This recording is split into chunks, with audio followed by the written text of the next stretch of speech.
पूरा पैकेट लेके main port पे play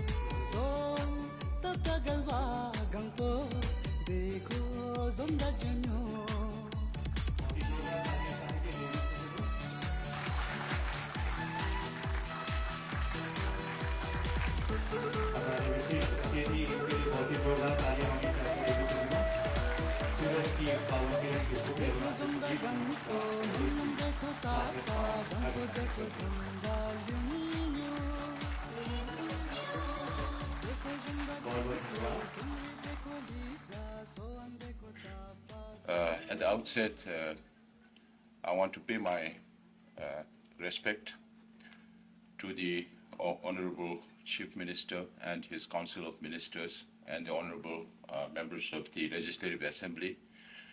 And I also want to pay my respect to P.K. Tungunji, who is the first Chief Minister of Arunachal Pradesh. And I'm sure he has seen what we have gone through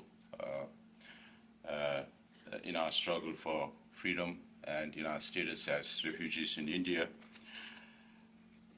I also want to thank R.K. Krimeji, who is the co-convener of the core group for Tibetan cause, and all the members of the core group who have come from different parts of India to attend this conference or seminar on environment and security. I also want to thank Tar Tarakji, President of Himalayan Suraksha Manch, for organizing this conference, of course, with the support and benevolence of the Honorable Chief Minister. I am also to understand that former MLAs, former ministers, and members of the all Arunachal Pradesh indigenous tribes representatives are here, and also members of all community-based organizations here at this conference. And I think this is one of the very unique occasions where every leadership of Arunachal Pradesh have come from different parts of Arunachal to attend this seminar. Of course, we will speak more about environment and security in the afternoon session, but this morning session, I thought maybe I'll go through a little bit on the overall view, overview of the Tibetan situation. We have lived in India for now almost 66 years. None of our people thought that we would have to live in India for that long, because even the 13th Dalai Lama came into exile in India in 1910, and in 2 years he returned back to Tibet, because we managed to push all the Chinese out of Tibet in 1912. And the present generation also thought that we will go back to Tibet very soon when we came into exile, first in 1959, as R.K. Krimeji mentioned. But it has been 66 years. And in my case, I was also born in India, so I very much, wherever I go, I always say that I'm very much an Indian, even though I look a little different. Very much an Indian because if we go through the history of Tibet, we will understand that the relation between India and Tibet is very, very old. In fact, we can imagine since the time civilization started on either side of the Himalayas, we have always lived together. How much interaction there has been between the Tibetans or Indians depends on the relations that we enjoyed during that time. But not many Indians know that there is a version in the Tibetan history that the first king of Tibet came from India. This is one version. That is about 2,200 years ago, more than 2,200 years ago, the first king, the shouldered enthroned king, came from India. And then the Tibetan script came from India. The Tibetan linguistic script came from Devanagari script or Brahmi or Gupta script. Because even now, Tibetan alphabet, if you recite Kaka, Khanga, Cha Cha Chanya, Tata Thana, it's very similar to Hindi. You have Kaka, Kaga, Nga, Cha Cha Cha Janya. And the Tibetan vowels are only 4, E, U, A, O. Whereas in Hindi, you have so many vowels, A, E, E, U, A, O, Aha. So whatever I learned during my grade 8, I still remember pretty a small part of that. So the Tibetan language that came from India, the Tibetan script that came from India, today Tibetan language is one among the 15 most oldest languages in this world with more than 1,000 years of history. And then Buddhism came to Tibet from India, from the Nalanda school of Buddhism in 8th century.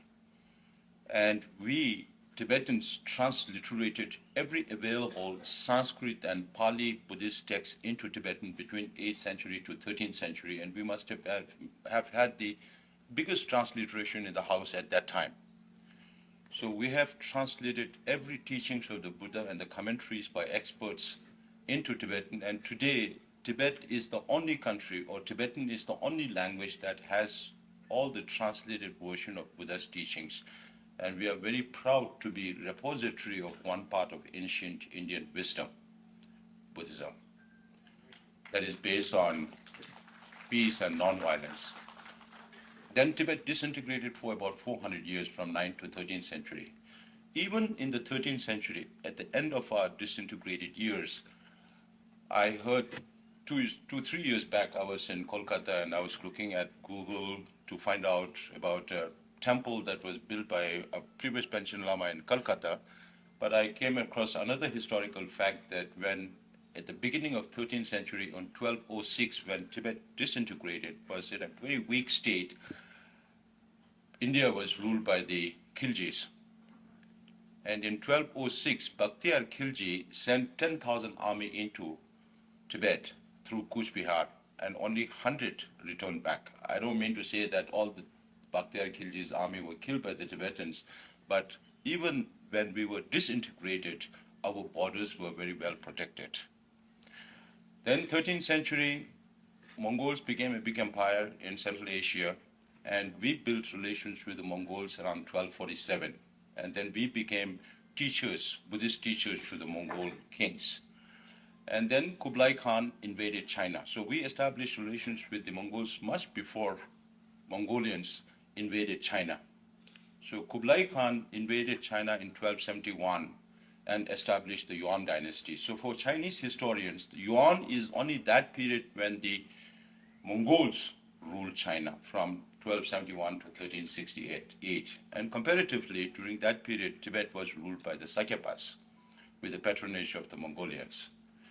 Then the Mongols were overthrown by the Ming Chinese, and they ruled China from 1368 to 1644. So during those periods, there were 3 dynasties in Tibet: Pamodruba dynasty for about 100 years, Rinpoche dynasty for about 100 years, and Devachangpa for about 100 years, till 1642, when the 5th Dalai Lama took over the temporal and spiritual leadership of Tibet, 2 years before the Qings or the Manchus overthrew the Mings in China and ruled China from 1644 to 1911.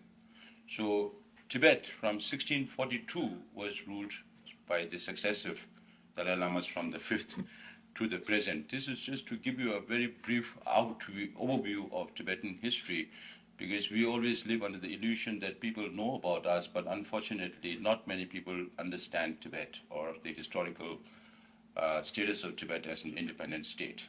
So of course, there was the 1904 Young Husband expedition into Tibet, where the Britishers came up to Lhasa. Then the 13th Dalai Lama had to flee to Mongolia and then to China. And then he returned back in Tibet in 1909, December. And 3 months after that, His Holiness had to come into exile. So as I mentioned before, within 2 years, we returned back because we kicked out all the Chinese from Tibet, not from the Tibetan frontier, but through India. So that's why you still find some Chinese in Kolkata and other places. But not all of them were those removed from Tibet, but some of them had come as traders. So there is a lot of historical background behind that. After His Holiness returned back to Tibet, then His Holiness engaged in international diplomacy, because Tibet remained isolated for so long. And His Holiness has seen Mongolia, His Holiness the 13th Dalai Lama had seen China, met with foreign diplomats, and then His Holiness came to India and saw British India at that time. So he had, because of those exposures, he understood that international treaties are very important. And then for the first time, we had a treaty with the Mongolians declaring each other to be independent in 1913. And then you have the Shimla Agreement of 1914, where the McMahon Line, which demarcates the boundary between Tibet and India, was marked, and it's still being held as the boundary here in Arunachal Pradesh. And this agreement, or the 1914 agreement, was signed between independent Tibet and British India. The Chinese plenipotentiary was there in the beginning, but did not come for the final ratification of the treaty.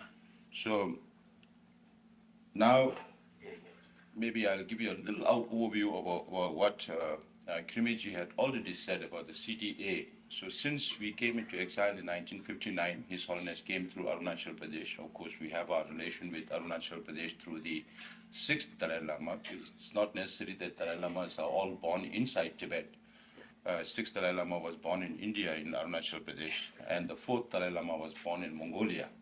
So you have precedents of the Dalai Lamas not necessarily having to be born in Tibet, but also in other countries.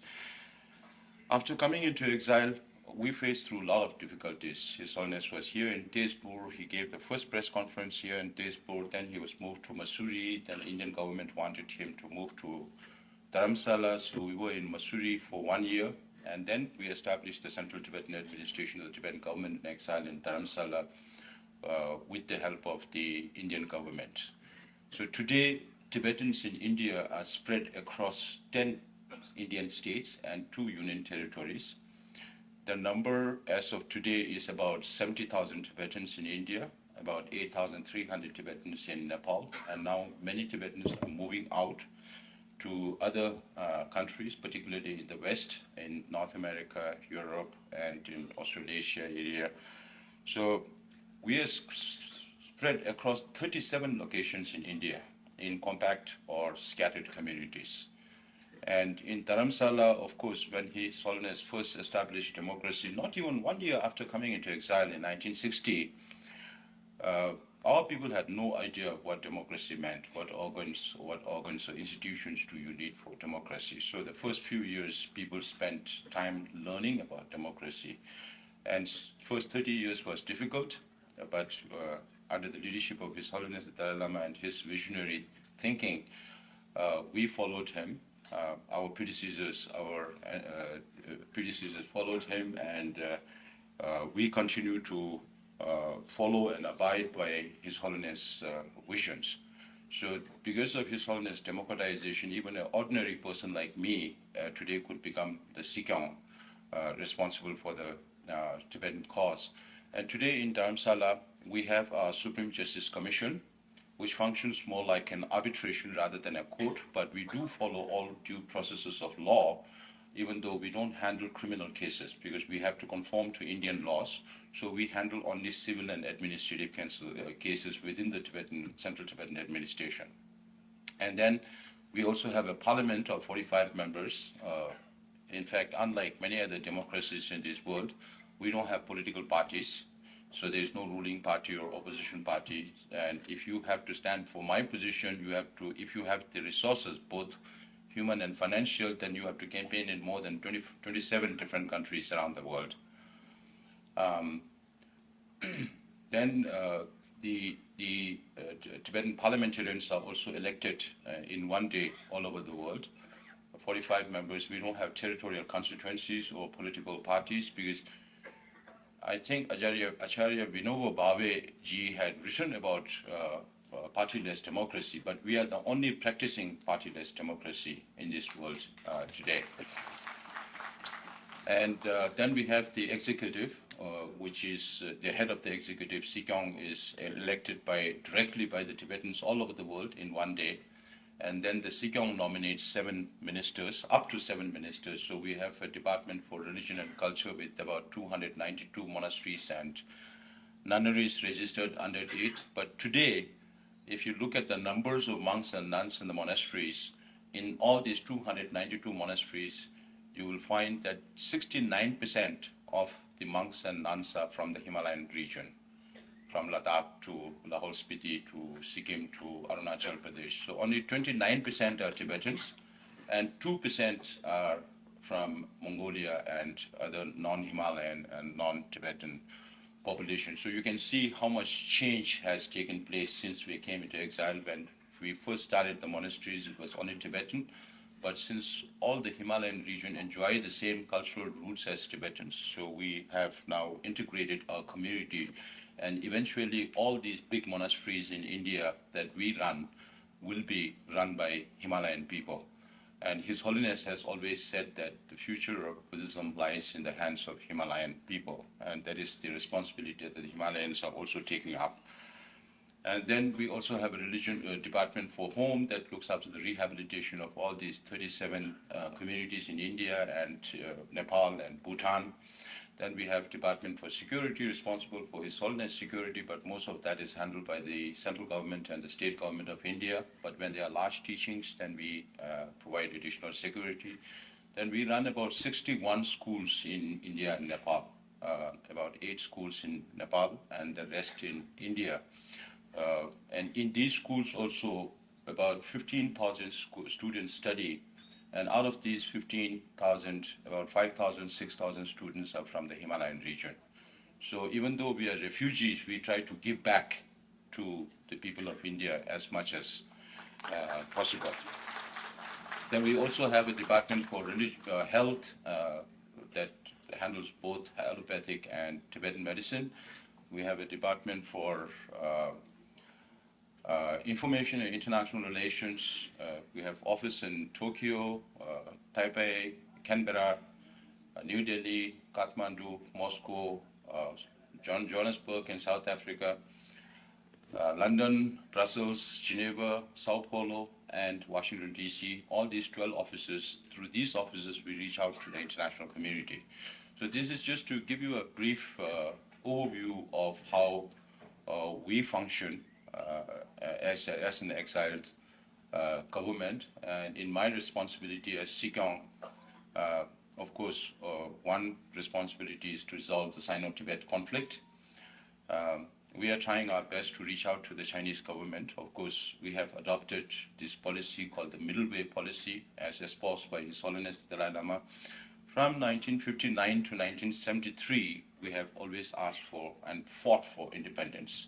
But looking at the reality of the global politics and what was happening in Tibet, when you say 1973, you can imagine 10 years of cultural revolution that was going on in the whole of China and more so in Tibet, where everything old was being destroyed.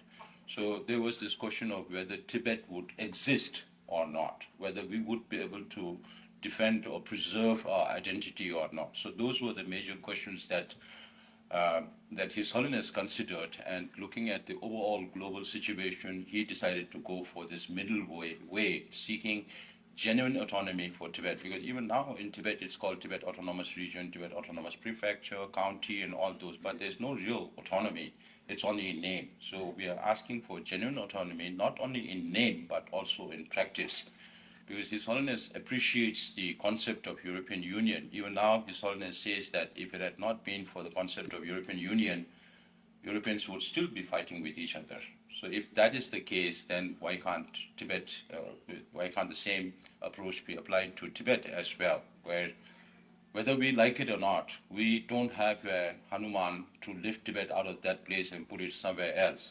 So whenever we get to go back, we have to go back to Tibet, and we have to live with peace, in peace with our neighbors, whether it's China or India or Bhutan or Nepal or any other country, because we have lived together as people for millennia in peace with each other. So why can't we live in peace in future also?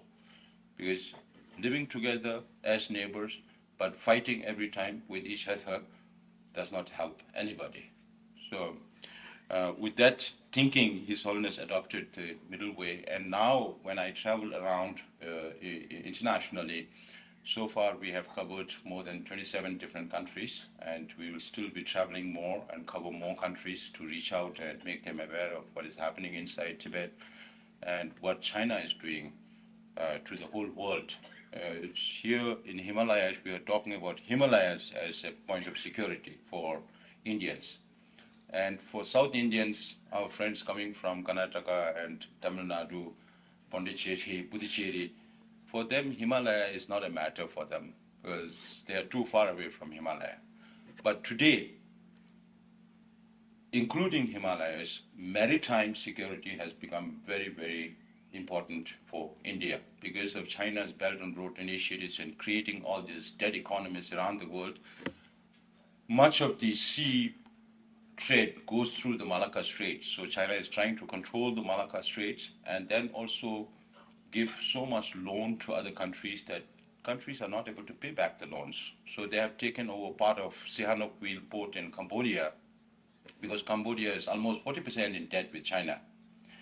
And they have taken over Coco Islands in Burma and another small place in Burma from where they can watch the whole of Bay of Bengal, which is a huge security threat to India. Now it's not only the Himalayas. Now China also built the airport and the seaport in Sri Lanka, and Sri Lanka went bankrupt because the promised business was not there through the maritime Silk Road, and Sri Lanka had to give away Hambantota port, not just the port, but it's about 6 kilometers beyond the port that the Chinese have occupied. And it's a huge security threat to India. And you also know about what happened to Maldives when President Muisi came up and he became very close to the Chinese. And today, Maldives is just coming back to India. So hopefully they will rebalance their strategic thinking and come back to India because that is where their future belongs. And just yesterday also, there was this news that the first international flight from Gwadar port was launched from yesterday. And Gwadar is now taken over by Chinese. And Gwadar is a very strategic location in Balochistan because it oversees the whole of Arabian Sea. So India is surrounded by China. We're not talking about Pakistan, Nepal or Bangladesh or what China is trying to do to Bhutan as well on their northern border. So China's strategy is always to contain India. And India also remained in that position for a very long time because of China-Pakistan relationship. So from Gwadar, they will also be building a land route which is called China-Pakistan Economic Corridor, where they are spending about $60 billion to build that corridor through Western Tibet and East Turkestan and into China. So there are a lot of things that we can discuss. Of course, I've been traveling around. I've been trying to understand and learn as much as possible about international politics and try to convince governments about the need to resolve the Sino-Tibet conflict non-violently, that is mutually beneficial, and that will be a negotiated solution which would be lasting.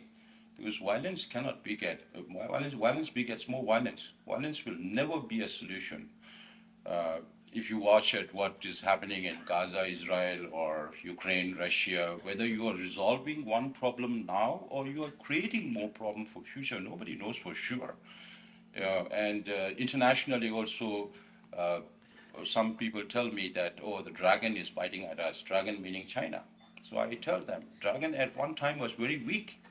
Who made the dragon so strong to be able to bite at you? It's United States. You don't have to read too many books, just read one book, Kissinger on China, and you will understand when China was about to fall, how United States tilted it from all sides to make it stronger.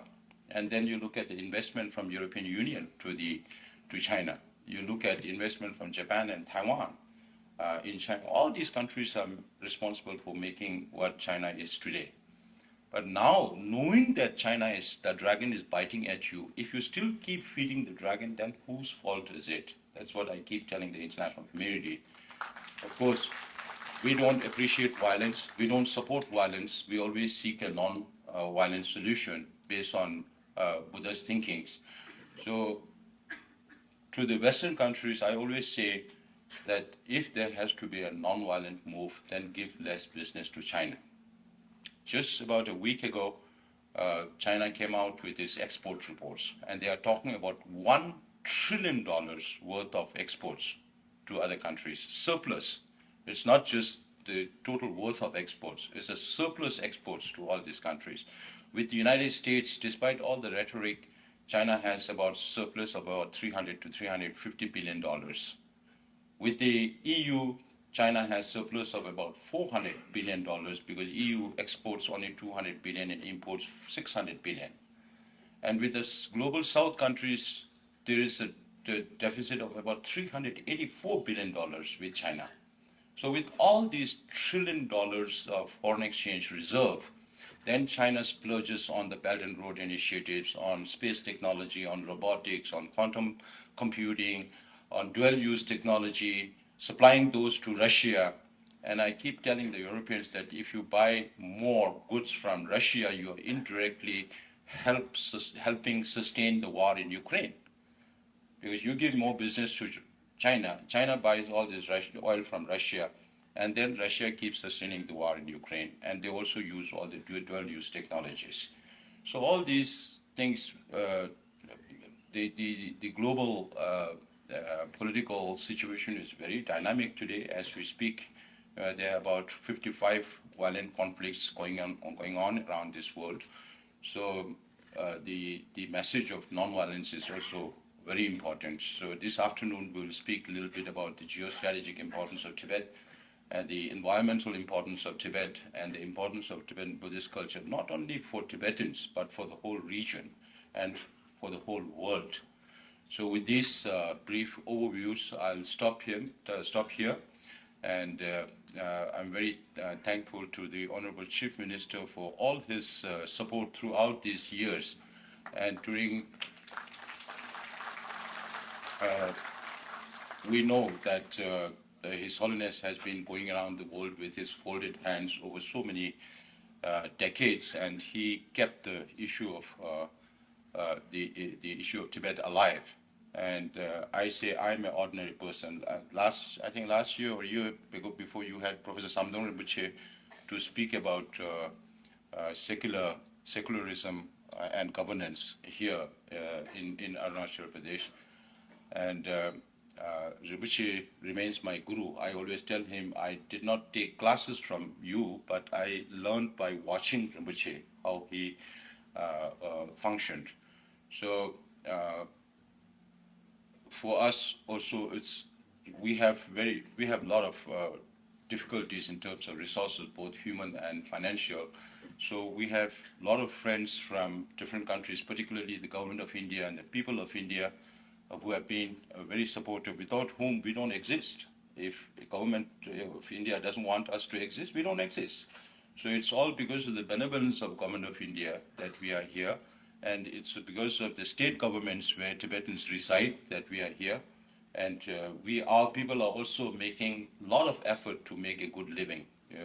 Our people do business in more than 250 Indian towns and cities because the 1 acre of land that is provided for one person now has expanded to larger families. It's not enough for survival. So we go to Indian towns and cities to do winter business to make our ends meet. And we are spending about $35 to $40 million in a year annually, and part of that comes from the Indian government, part of that comes from the US government, and only 9% contribution comes from the Tibetans. So 91% we are still begging. So whenever we go around the world, we go with two outstretched hands, one for political support and one for financial support. And the Honorable Chief Minister of Arunachal Pradesh, I know your state is also dependent on the central government for a lot of things, but despite all that, you have taken care of our people here. We remain ever grateful to you. And till we return back to Tibet, we will need this support. And I assure you that we will never, ever lose hope. We are preparing for the long haul. So one of my responsibilities is to reach out to younger Tibetans as much as possible. And I've also reached out to as many universities. In London, in England alone, I've spoken at Oxford, Aberdeen, Westminster, Warwick universities, and we will be covering more universities during this year when our election happens.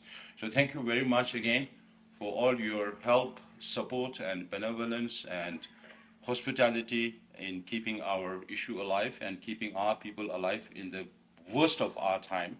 So we hope that there will be better times ahead where we can live as neighbors in future and help each other. Thank you.